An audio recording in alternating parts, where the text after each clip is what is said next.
Paramahansa Paravatikacharya, also Teta Satashi Shimad, His Divine Grace, Abhaya Chananada Bhaktivedanta Goswami, Srila Prabhupada Ki Jai, ISKCON Founder Acharya, Srila Prabhupada Ki Jai, Anantakoti Vaishnava Vrinda Ki Jai, Namacharya Shri Thakur Ki Jai, Prem Se Kaho Shri Krishna Chaitanya, Prabhu Nityananda Shidwaita Gadadha, Shivasati Gaur Bhakta Vrinda Ki Jai, Shri Shri Radhakrishna Gopa Gopinath Sayam Kunda, Radhakunda Giri Govardhan Ki Jai, Vrindavanam Ki Jai, Maturadam Ki Jai, Jagannath Swami Ki Jai, Yamunamai Ki Jai, Shrimati Lasi Devi Ki Jai, Samaveda Bhakta Vrinda Ki Jai, Gaur Premananda Hari Hari Bol. All glories the assembled devotees, all glories the assembled devotees, all glories the assembled devotees, all glories to Shri Guru and Gauranga Srila Prabhupada Ki Jai. Okay, Nama Om Vishnu Padaya Krishna Prastaya Bhutale Shrimati Bhakti Vedanta Swaminiti Namani Namaste Saraswati Deve Gauravani Pacharni Nivashesha Shunyabadi Paschacha Dejatarni. So we're having this discussion of the Jaiva Dharma between two personalities. One is a Dvaita Das, who is a new devotee, but he actually knows the philosophy very well, and the other one is the Gyambara, who is a Shakta. A Shakta is one who worships the potencies of the Lord rather than the Lord himself, especially the external potency, Durga. And there's left-handed Shaktas. Actually, they're all left-handed. So the left-handed Shaktas are those who actually perform activities that are really disgusting. Like they eat meat, they take fish, it's a mangsa. They have the 5 M's. The 5 M's are their regulated principles. Mamsa, madan, they take intoxication, that's required. Matsya, that's fish. I said madan, that's also intoxication. Maitunya, they have illicit sex. And mudra, they make obscene gestures. I'm sure you know. I'm not going to tell you what an obscene gesture is. I'm sure you know what that is. So these are the 5 regulative principles of those who are Shaktas. So if you want to become a Shakta, you got to follow those 5. Instead of and the problem is they have 5 and we only have 4, so it's easy to be a Vaishnava. But basically, the hippies, they would follow the 5, isn't it? Remember that. So anyway, so all right, so let's continue. So Omagana Timidandasha Gananjana Shalakaya Chakshur Unmiritam Yena Tasmai Shri Gurave Namaha. So I'm going to share the screen for all the people watching online and for all of you so you can read along with us. All right, share the screen. Chat window. Oops. Always keep the chat window up in case someone has problems hearing or something like that. They say they can't hear me for some reason, and then I have to adjust. Let me just look at the volume here. Yeah, I think I do have to adjust the volume. Hold on a second. Yeah, adjust it a little bit.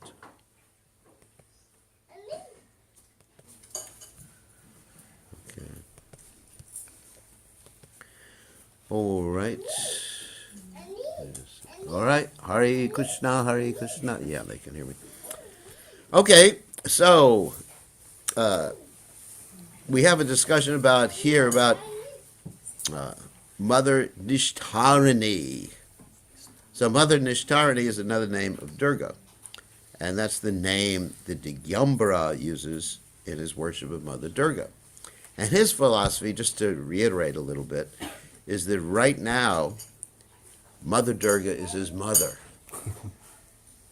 But when he's a Jiva soul. So when he becomes self-realized, he becomes Sadashiva. Pretty interesting, isn't it? And then Durga becomes his wife. Oh my God. This would, you get arrested for that here in New Zealand, isn't it? So, anyway, it's perversion.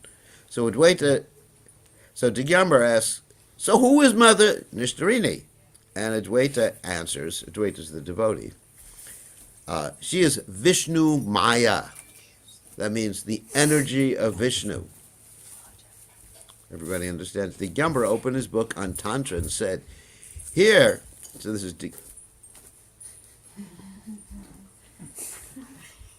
and he said, here it is said that she is the form of consciousness and has her own desire, is beyond the gunas and controls the gunas. Your Vishnu Maya is not beyond the gunas. How can your Vishnu Maya and my mother Nishtarini be the same? I do not like this fanaticism of the Vaishnavas. Advaita Das. So in other words, Advaita Das is trying to get him angrier and angrier and angrier until he just like says, I got to get the H-E-double-L out of here. So Advaita Das says, Brother Digyambara, do not become angry. What happens when you say to someone, do not become angry? Makes them angrier. Are you angry? Yeah. Doesn't work. You have come to see me after a long time. I desire to satisfy you. Is Vishnu Maya insignificant? Vishnu is Bhagawan, the supreme controller, the embodiment of consciousness. Of course, Digyambara thinks Nishtarini is the embodiment of consciousness. Everything is Shakti. Shakti is not the object. Shakti is the quality of the object. To claim that Shakti is the cause of everything is most contrary to the truth. You read some of this yesterday, but I just wanted to go over it again. Shakti cannot exist separately from the object. First, one should accept the object, in other words, Shaktiman, which is the very form of consciousness. Vedanta says that Shakti is not different from Shaktiman. Shakti is not separate. The Purusha is one entity who is Shaktiman. In other words, Krishna is the origin of all the energies. Shakti is his quality or dharma, dependent on his desire. If you accept that Shakti takes shelter of pure consciousness, then this Shakti is non-different from the Shaktiman in a Jinja Beta Beta Tattva philosophy. It is not wrong to say that it is the form of consciousness and possessive desire and beyond the three gunas. Desire and consciousness take shelter of the Lord. Desire does not reside in the Shakti. This was something we explained yesterday. Rather, by the desire of the Lord, Shakti operates. You have the Shakti to move about. By your desire, the Shakti to move operates. If one says that Shakti acts, one should understand that the Shaktiman acts. This expression is used metaphorically only. Do you understand my explanation I gave yesterday?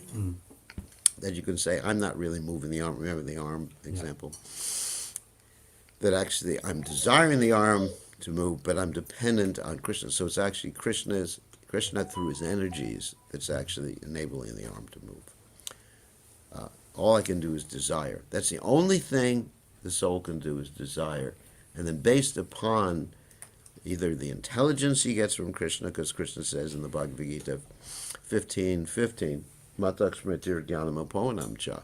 I'm giving people intelligence. And the strength, Krishna says, I'm the strength of the strong. The intelligence of the intelligent, right? So dependent on that, Krishna could just take it away. Like I could desire to move and be paralyzed. I could desire to think and be brain dead. Not exactly brain dead. I couldn't. But I could have some brain damage. Bhagavan has one Shakti. Functioning spiritually, it is the Shit Shakti. In other words, there's one Shakti and the Shakti expands itself. Here, this is explained very nicely. Functioning materially, It is the material Shakti or Maya. So there's one Shakti. Remember how we described before? Sometimes it's described that there are actually three Shaktis, including the Jiva soul, and sometimes two. Yeah. Remember it? Everybody remembers that from yesterday. Vishnu Shakti Para Prokta Shechogya Kitata Para Vidya Karma Sanganya Tritiya Shakti Ishate. Tritiya Shakti Ishate. So the Vishnu Purana explains that there's three Shaktis, the Jiva, and the material energy and the spiritual energy. Whereas in other cases described there's two, the Jiva and the energy. But it's basically the same thing from different angles of vision. Because that one energy, the Chit Shakti, expands as the Achit Shakti. In other words, the original Shakti, of course, the Adi Shakti is Srimati Radharani, and from Srimati Radharani comes the other principal gopis, especially Lita and Vishaka, and from them, from the gopis in Vrindavan, come some of the other gopis who are actually Shakti Tattva, and from them come the wives of Krishna in Dwarka. And from the wives of Krishna in Dwarka come the Lakshmis. Lakshmi Sahasra, Sambrahma Sevimanam. And from those Lakshmis, then we come Durga. And from Durga, we got all the ladies here. No, I'm sorry. That's not right. That's not true. That's not true. That is a joke. Because you're not Shakti Tattva, you're Jiva Tattva. But the Shaktis don't have material bodies. Whereas we have material bodies composed of, earth, water, fire, air, and ether, the Pancha Mahabhuta, and of course, mind, intelligence, and false ego, the subtle material body, Linga Sharira. So the Vedas say, functioning materially is the material Shakti or Maya. The Vedas, in other words, that one Shakti functions in the material world and it manifests itself differently. It's a very important point. That's why I went back and read the stuff before then, the paragraphs, so we understand what came before. The Vedas say, Purasha Shaktir Vividaya Shruyate, which means Krishna has many potencies. The Shaktis of the Lord are many. In other words, one, but expands. That's the Shvetashvata Upanishad 6.8. The Shakti possessing the three gunas is the material Shakti. Its action is the creation of the universe and making it operate. In the Puranas and Tantras, it is called Vishnu Maya. It belongs to Vishnu. Mahamaya, Maya, etc.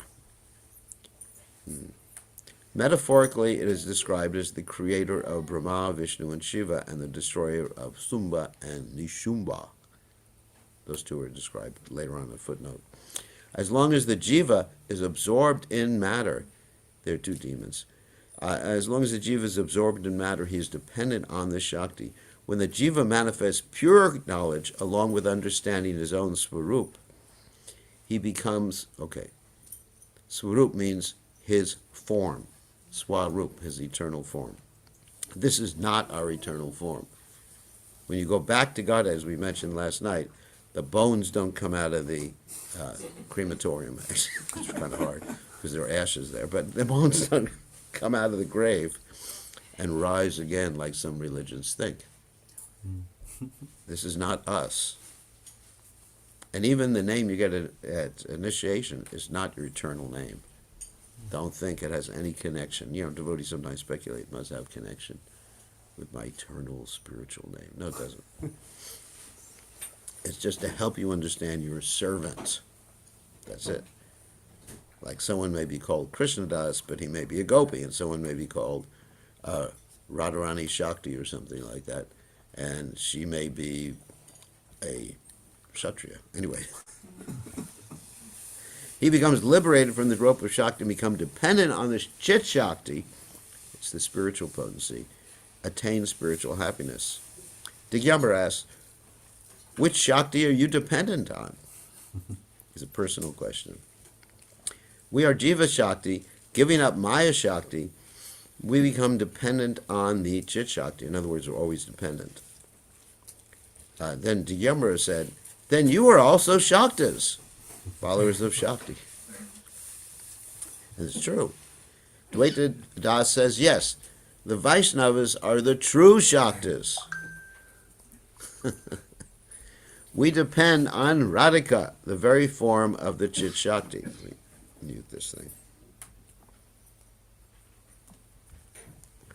Under her shelter, we worship Krishna. What Shakta is equal to us? We see no difference between the Shakta and us.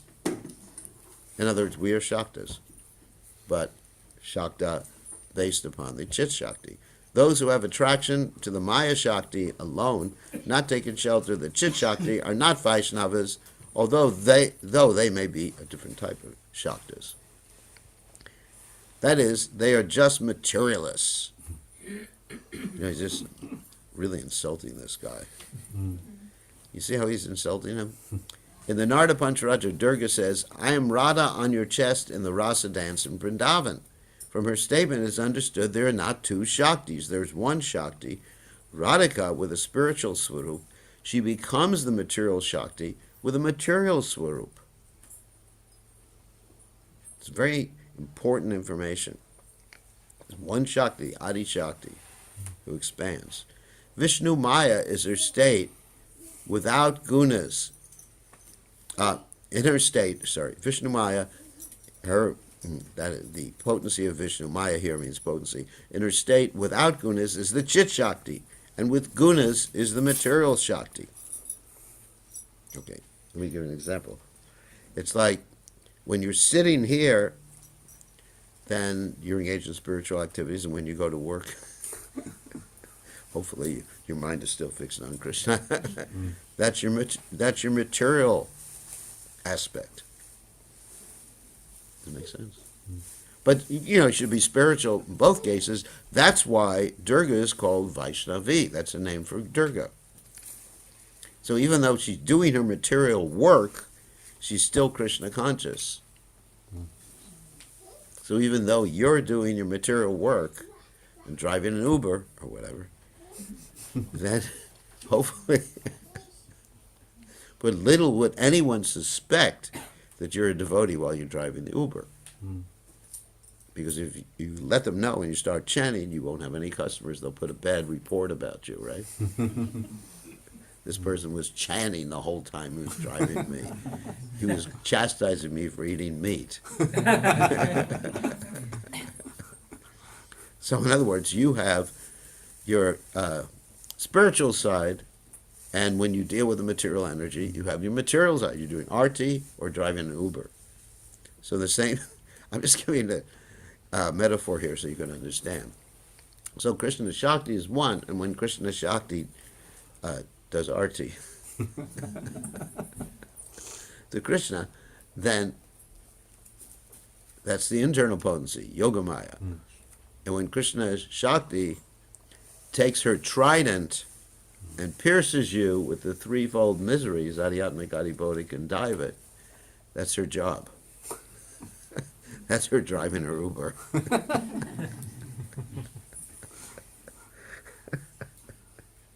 It's true, actually. Anyway, I'm just giving a comparison so you can understand the difference. So Digyambara said, you have said that you are Jiva Shakti. What is that?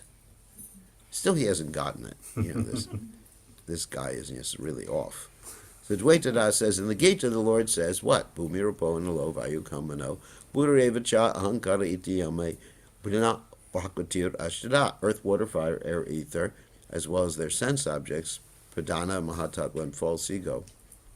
That's mind, intelligence, false ego. With the 10 senses, are my separated energy in 8 divisions. That's Krishna's separated energies. And then beyond that, in the 7th chapter, text 4, it is stated, I'm sorry, not in the 7th chapter, text 5, is really important verses. Beyond that, apareyamitas twanyam, prakriti me vidi param, vidi me param, jiva bhuta mahabaho yayedam daryate jagat. This is my inferior energy, but understand my superior energy, which is different from this inferior energy. It's a little bit different translation than I'm used to. Is the jivas who employ the inferior energy for their enjoyment.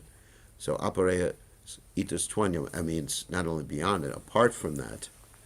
But then Prakritim Vidi Me Param, there's a superior potency, which is us, Almighty Armed One, Mahabahu, that's Arjuna's name, which composes the living entities or struggling with the material energy or trying to enjoy the material energy. Earth, water, fire, air, ether, mind, buddhi, and ahankara, that's mind, intelligence, and false ego, are my 8 inferior material energies. These 8 exist in the jurisdiction of material maya. Superior to this material prakriti and different is another prakriti, the surupa of the jiva. That means us, our nature, our real nature of the jiva soul. And that's also mentioned in that Vishnu Purana verse that I've quoted 2 or 3 times already. Vishnu Shakti Paraprokta Kshetragyakitata Parat, which says Vishnu Shakti, that means the potency of Vishnu, is spiritual. Vishnu Shakti Paraprokta, which means is the Paraprakriti. Same thing is being mentioned here. And then Kshetragyakya, that's us, the knower of the field of activities. Tata is also para. We're also transcendental, but we're small. And the third potency, of course, is the vidya karma. That means ignorant activities, which is this world. Okay. By this prakriti, the material world is experienced or seen. Digyambara, do you know the glory of the Gita? He's definitely preaching to the faithless here. This is the conclusion of all types of argument and teaches the essence of all scriptures. Therefore, it is determined that the Jiva Tattva is by nature different from the material world. This Tattva is one type of the Lord Shakti. The learned call this Tatashta Shakti. Tatashta Shakti. It's like the marginal potency of the Lord. Tatashta. Later on, Bhaktivinoda, I think, describes this as like the delineation between the shore and the ocean. It's an imaginary line, because you're either in one or the other. You're never in on the line itself, because the line is just the delineation between the two. You understand what I mean? The Shakti is superior to material Shakti and lesser than the Chit Shakti. The Jiva is a special Shakti of Krishna. So we are special. Because we can choose one or the other. Digyambara said, Kalidas, have you seen the Bhagavad Gita? Advaita Das said, yes, previously I read that book. Digyambara said, how does it teach about Tattva? Advaita Das said, brother Digyambara, until people eat sugar candy, they praise raw sugar. Another insult. This poor guy is getting insulted just to get him out of there. Because basically, sugar candy is cooked down, the gur or something like that. You get the syrup, and then you cook it down more and more and more, and then finally you get crystallized sugar. Digyambara said, brother, that is your fanaticism. Devi Bhagavad and Devi Gita are respected by all people. These are the tantric literatures. Only you do not hear those scriptures' names. And then, here's funny. Advaita says, brother, have you read the Devi Gita? Digyambara said, why would I tell a lie? I went to obtain these 2 books, but could not get them. So he's glorifying these 2 books.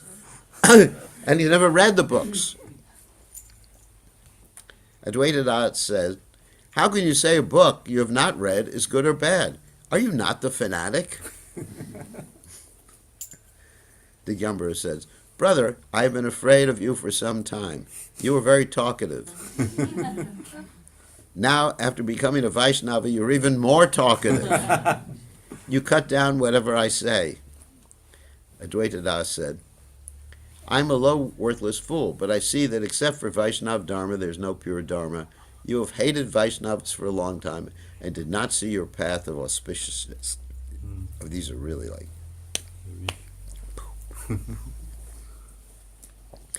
Digyambara, with a slight anger, said, I have done so much worship and sadhana, but you say I have not seen the path of auspiciousness. Have I been cutting grass for a horse all this time?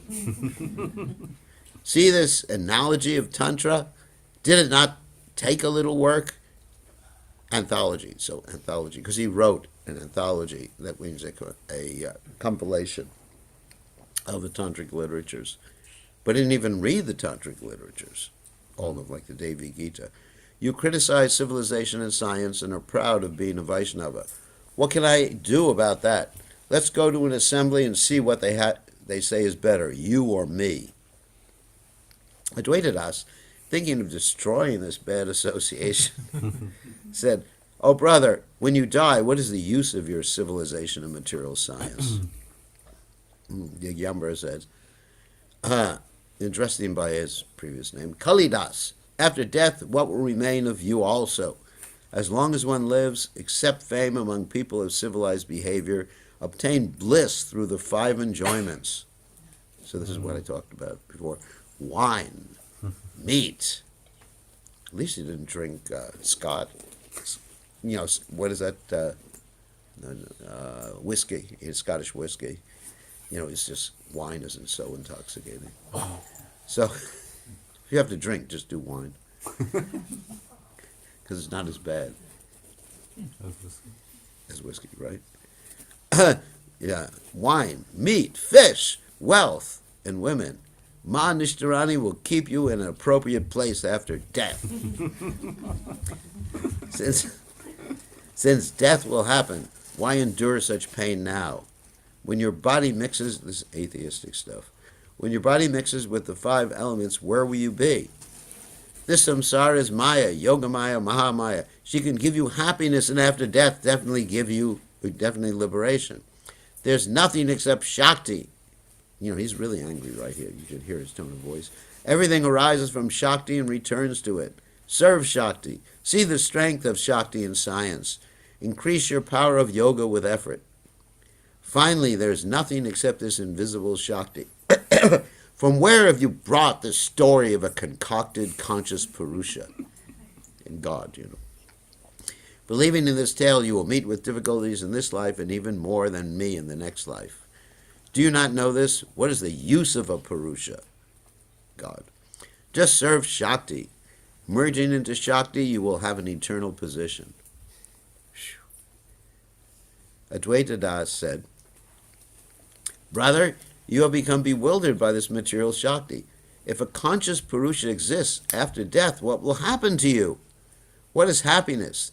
The satisfaction of the mind is happiness. Rejecting all material happiness, I've received happiness in the form of satisfaction of the mind. Because one's mind will never be happy with material happiness. You know, what's it? Avritam jnana metena jnanino nishavayana kamarupena kontya dushprena lenacha.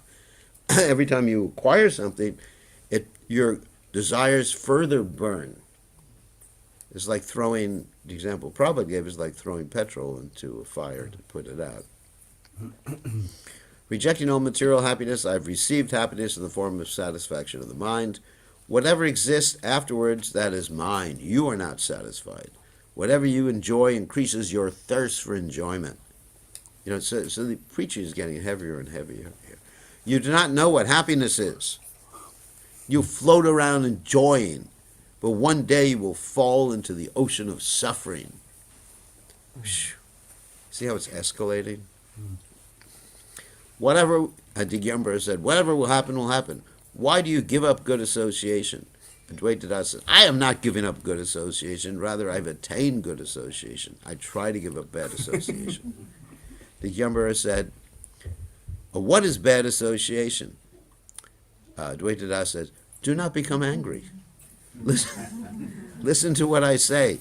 It says in the Bhagavatam, Yavate maya yasprishta brahma maya karmabi tavad bhavat prasanganam sangasyanno bhave.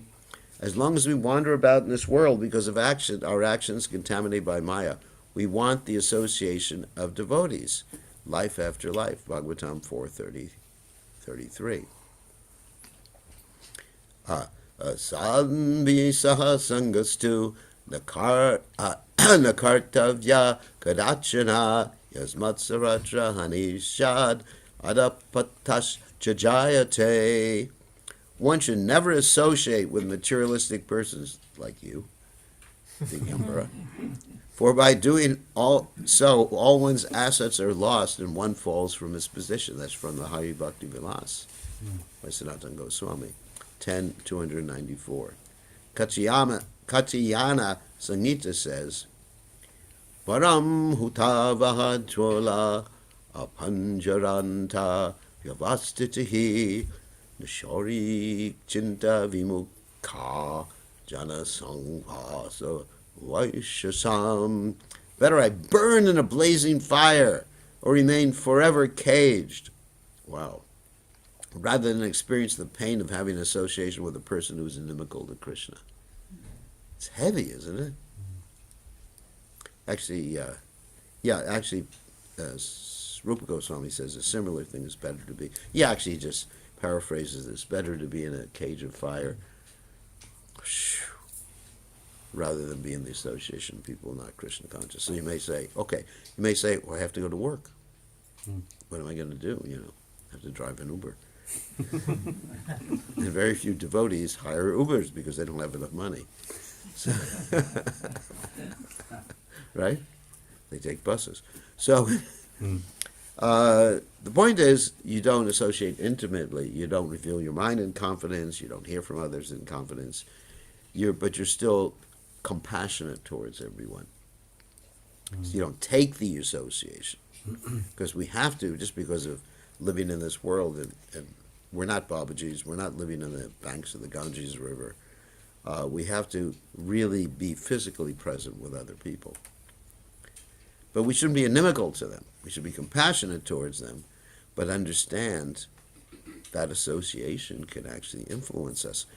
And even amongst devotees. I was just dealing with a situation today in one temple where I'm responsible. It's not Fiji, it's not here, so don't worry, you don't know the temple.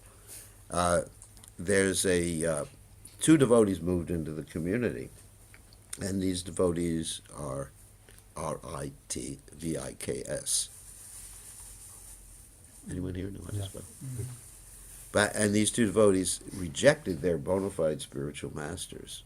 Not my disciples, don't worry. And so they rejected their bona fide spiritual masters, really good spiritual masters that I know personally that are really, and they're making propaganda and they're giving books out, like how to be a good Ritvik. Ritvik! That means one who thinks that Prabhupada can go on initiating people for the next 10,000 years. If that could be, then you can take initiation from Lord Chaitanya directly. That's a good point. So anyway, anyone who's taken the ISKCON disciple course knows the arguments against the Ritvik philosophy. So and it's not just that they have a philosophy; it's that their philosophy requires them to actually be offensive against their previous gurus they were initiated by. And it's painful. So the question is, what to deal with them? Can they come to the temple? And so devotees are asking me this question. There's association too. Because even within the Society of Vaishnavas, there's bad and good association. People disturb your faith. Yes. If someone was minimizing or criticizing Prabhupada, what would I do with it? The situation. Would I want to see their face? No. But at the same time, the temple is public. Temple public. You can't say you cannot come and see the deities. So it's a tough choice to make. They're asking me for my advice. So it's hard to give advice. So what I said basically is, as long as they do not propagate their philosophy while they're in the temple, and as long as they don't use the context they make while they're in the temple to propagate philosophy amongst them. Other people, I said that maybe they should come to the temple. But on the other hand, there's other people in the community who are initiated by those same gurus. So we have all these like conflict situations that are practically very difficult to resolve, even within ISKCON. Does anyone have any solution? I don't. I said you got to balance it, because if there's, people are offended in the congregation, and these people are important members of the congregation or normal members of the congregation. You got to take them into consideration too. So I said, I'm not giving you an answer. You got to decide. Oh, definitely. Because you got to balance all these things. People feel so offended. Your present congregation feels so offended. You may have to keep them from coming to the temple, because then the present congregation may stop coming to the temple. They may feel that they're excluded from the temple. See how difficult management is sometimes? I need some compassion.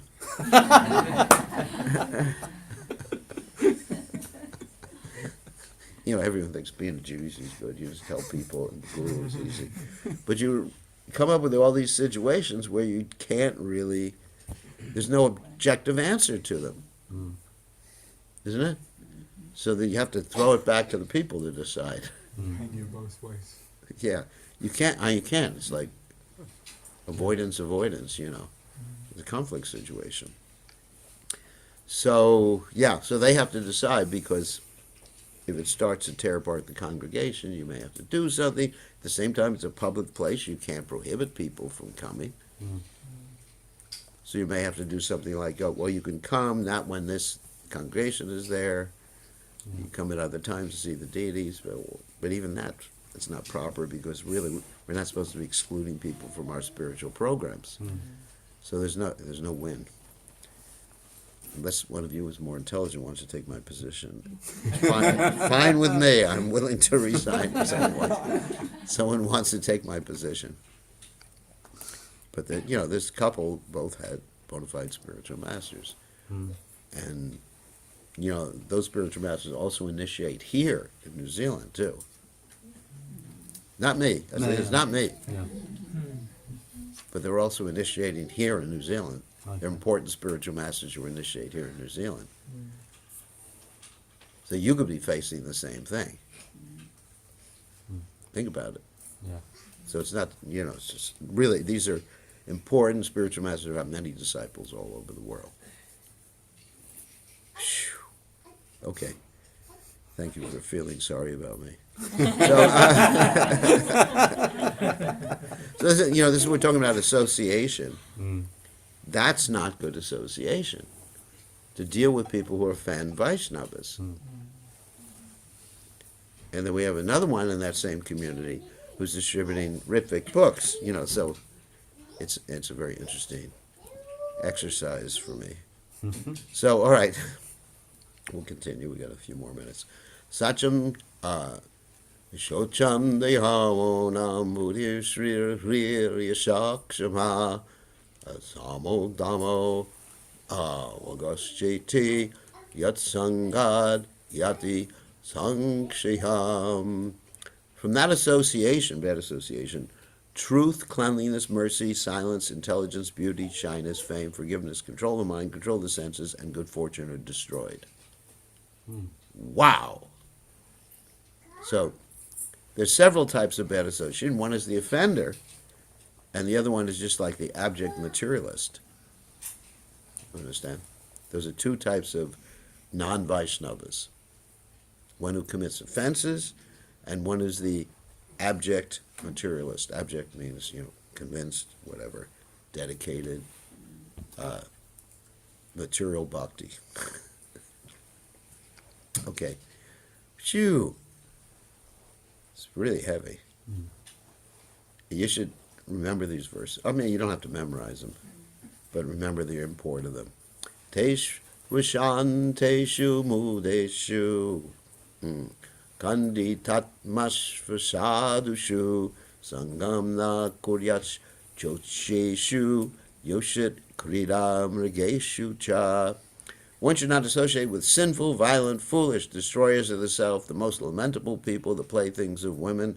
Srimad Bhagavatam 3:31-34. Someone who's controlled by sex desire.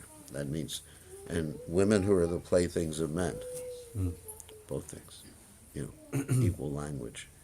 One who controls, manipulated by sex desire. So, as I said before, materialistic people and offenders. Both types. And there's different varieties of offenders, and there's different varieties of materialistic people.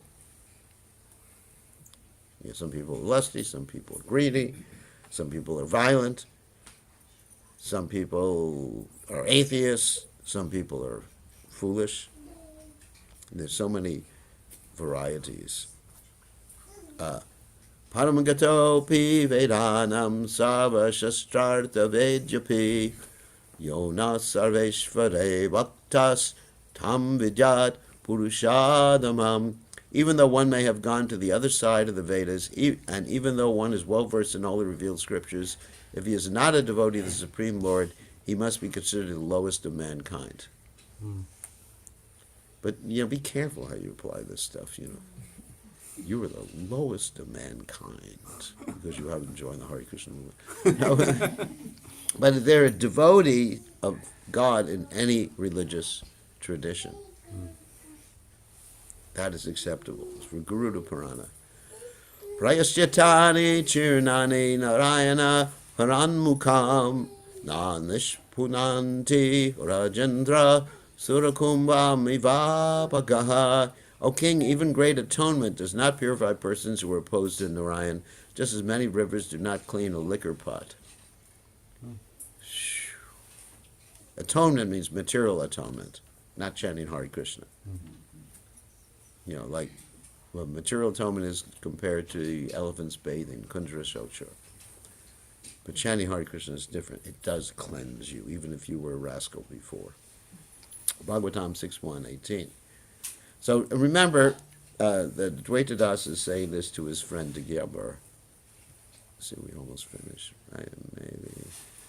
Maybe we should end here because it's time to take questions because we've insulted enough people. So let's stop sharing and we can take some questions. Really interesting, isn't it?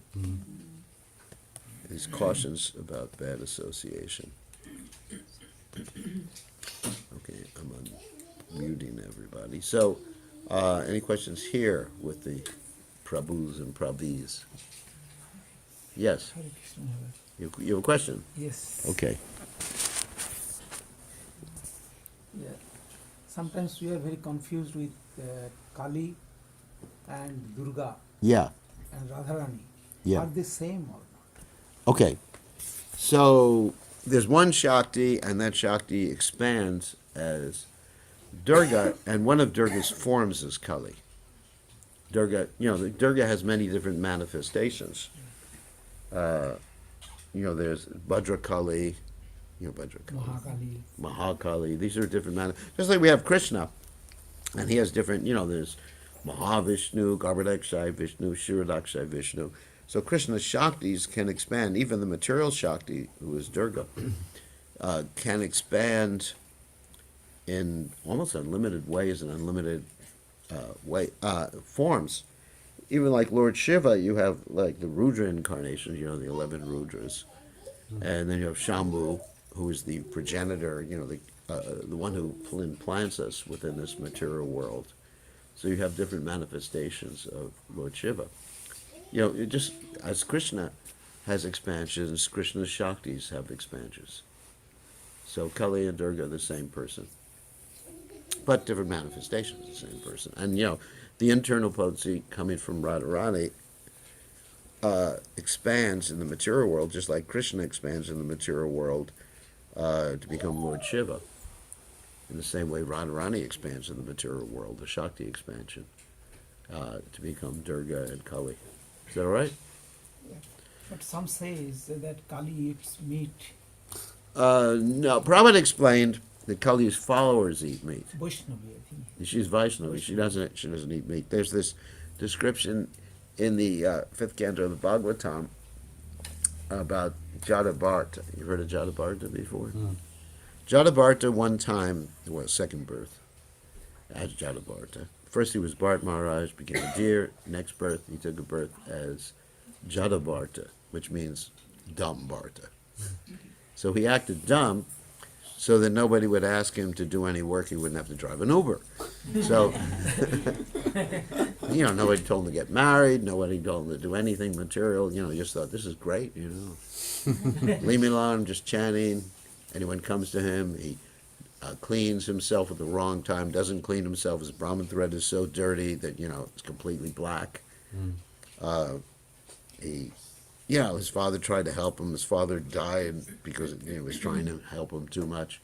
And finally, his brothers think the only use of this guy is to put him out as a scarecrow. That scarecrow? Someone you put out in the field to scare all the birds away so they don't eat the seeds.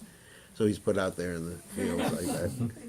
And these dacoits, who are followers of Kali, come and they take him because they think it's time for making an offering. It's arti time. Got to make the bogo offering. So their idea of a bogo offering was you offer a human being to Kali, you chop his neck off.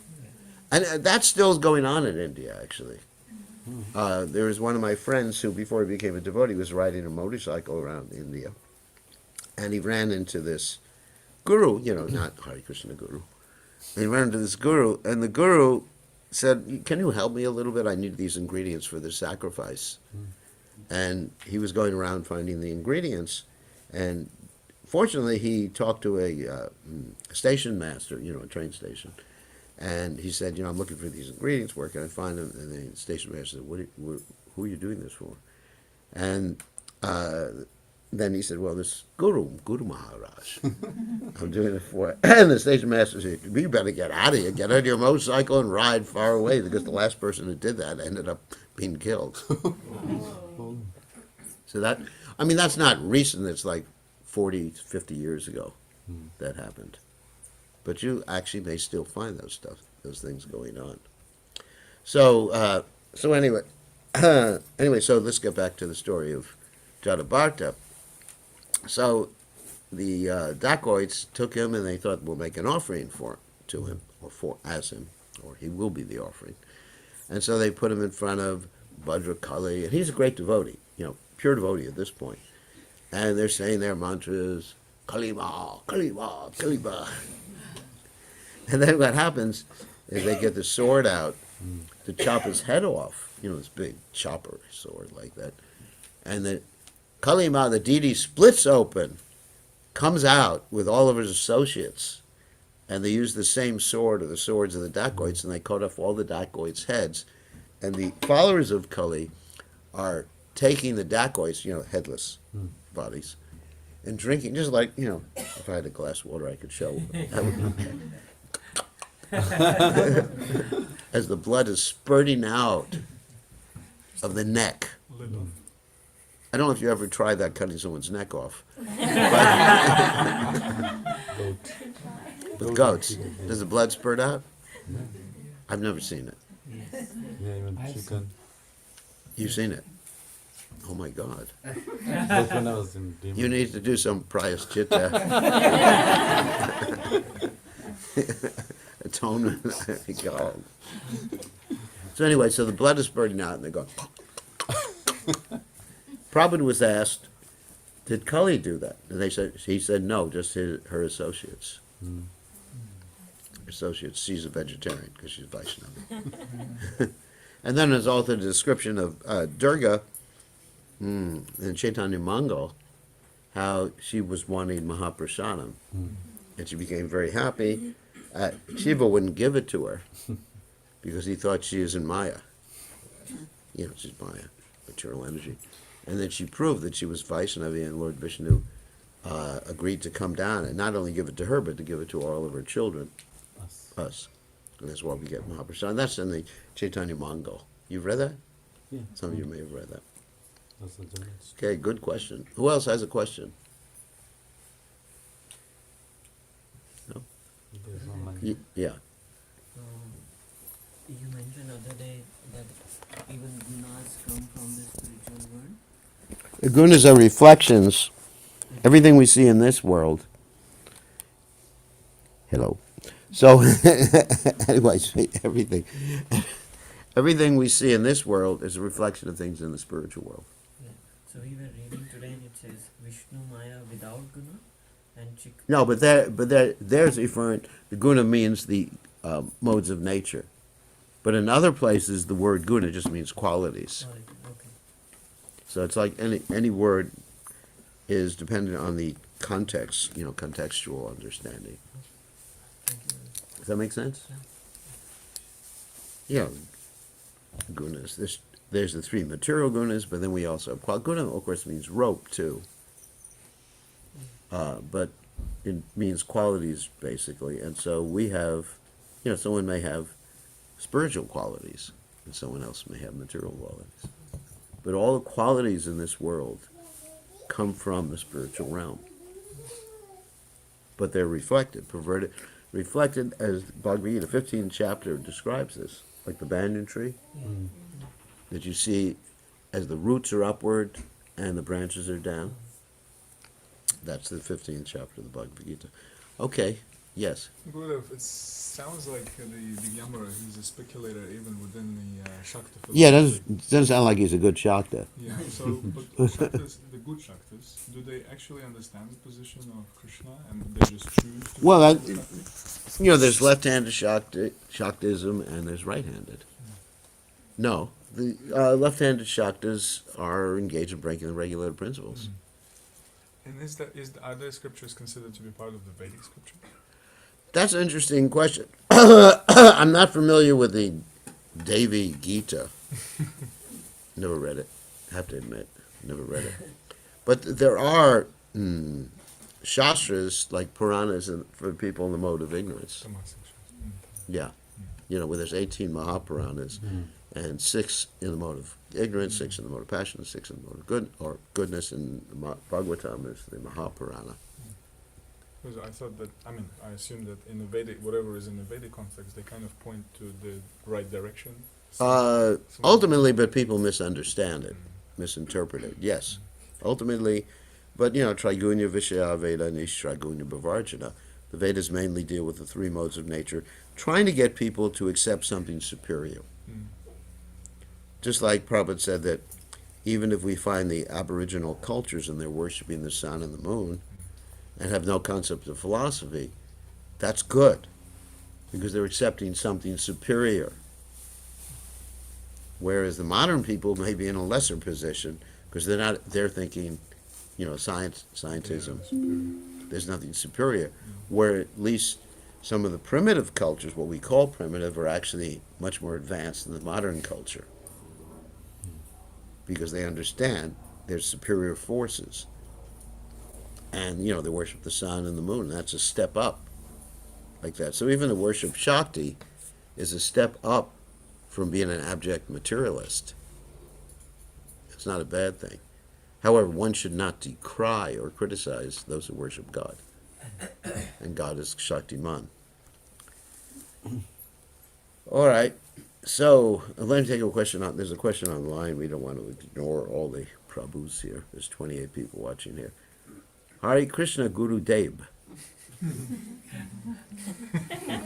Dandavat Pranam. Not clear with 3 Shaktis. What's the relation between the 3 Shaktis with internal, marginal, and external potency? Okay. The 3 Shaktis, when we mention 3 Shaktis, that's the internal potency, the external potency, and the jiva. That's 3 Shaktis. But actually, those are 2 Shaktis. Because those 3 are actually 2. Everyone understands that they're 2 because the internal potency expands as the external potency. Anyway, it's the same thing. You can either describe it as 3 or you can describe it as 2. The jiva is always 1. There's only 1 type of jiva. Although if you're followers of Madhvacharya, then there's 2 types of jivas. those who are eternally conditioned, there's no hope of ever getting out of this material world, like me, especially accepting disciples, no hope of ever getting out. So,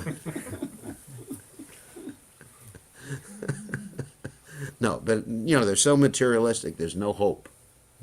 They're eternally materialistic.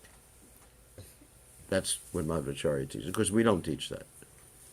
Chaitanya never teaches that. Jivada Swarupa Nitya Krishna Das. And then the other type who has the hope of getting out, or have already gotten out, or Nitya Siddha. So there's only one type of jiva, according to Chaitanya Mahaprabhu, that anybody can be liberated, anybody can get out of the material world. So anyway, so again, you got the three Shaktis, which are actually two, but either way you describe it, it's fine. The Vedic literature describe it in both different ways. Either it's two or it's three, because the one, the internal potency expands as the external. Is that clear to everybody? There's one more question in the chat before that one. Oh, This is the second question. okay. Hari Krishna Gurudev. This is from Australia. Both from Australia, the questions. In relation to Krishna Shakti, can you please explain what is the position of Subhadra Devi as Krishna's sister? Is she Yogamaya? Yes, she's Yogamaya. She's the internal potencies and expansion of Srimati Radharani. She's Shakti Tattva. Subhadra is Shakti Tattva. She's Yogamaya. Yogamaya expands. The next expansion of Yogamaya is Mahamaya. Yes. Oh, Sita. Oh, sorry. She's from Auckland. Rose. Oh, it's another Sita. I said. So many Sitas. I thought Sita, there's a Sita I have in the Brisbane area. So I didn't see the last name. Sorry about that. She is Sita Anandini. Anandini. Okay. Yeah. Sita Anandini. Yes, of course, that's different. And there's Shakti Sita. No, there's no Shakti Sita. Okay, so that may be a name. Shakti Sita. Anyway, whatever. All right, so any other questions? If not, no other questions from anybody? Okay, we got people from the UK watching. It's interesting. People from the UK, people from America, people from Auckland, and people from Australia. International. And we may even have people from India, I'm not sure. Let me see. No one's from India. It's too early in the morning in India right Yeah. now. It's my Yeah, turn. night. Yeah. Yeah, it's right in the middle of the night or something like Yeah. that. It's not a good time. Okay, so on that happy note, thank you all. It's an interesting discussion today. All glories to Srila Prabhupada. Srila Prabhupada. Jai. His Holiness Veer Krishna Goswami Gurudev Maharaj ki Srila Prabhupada.